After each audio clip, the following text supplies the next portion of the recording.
ሁሌም እንደሚጠበቀው በተለያዩ ጥፋቶች ምናምን የሚገኙ አሉ። ከዛ ሱፐርቫይዘሮች የሚመጡ ኮምፒውተር ላይ ስንከታተል ምን ይዛቸው እነሱን የበለጠ እያጣራን እንሄዳለን። ስልክ ይዘው በመግባት በምናምን በተለያየ መንገድ ወደ 265 አካባቢ ተማሪዎች ከፈተናው እንትን ተብለዋል። ኮምፒውተር ላይ ደግሞ ባለ ኢሬጉላሪቲ ተብሎ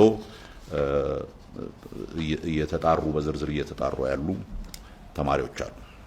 በአጠቃላይ ያለው ስሜት ከናንተ ጋር ከመነጋገራችን በፊት ከክልል የትምህርት ቢሮ ኃላፊዎች ጋር ስንነጋገር ነበር። በውጤቱ በአብዛኛው ደስተኞች ነን። ከዚህ በፊት ከነበረው መሻሻል እየታየ እንደሆነ የምንሰራው ስራ ሪፎርሙ ውጤት እያመጣ እንደሆነ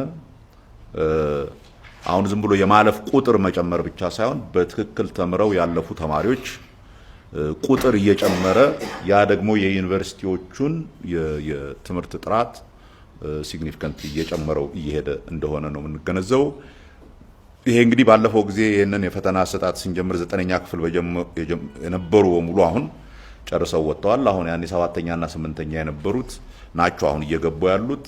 ከዛ ቀጥሎ ኤሌመንተሪ ያሉትም እየጨመሩ ሲሄዱ ትምህርቱ ከታች ጀምሮ ኢምፕሩቭመንት እያሳየ ሲመጣ ያ የምናስበው የነበረው እስከ 20% ከ15 እስከ 20% ያለው ሬንጅ ውስጥ በአጭር ጊዜ እንደርሳለን ብለን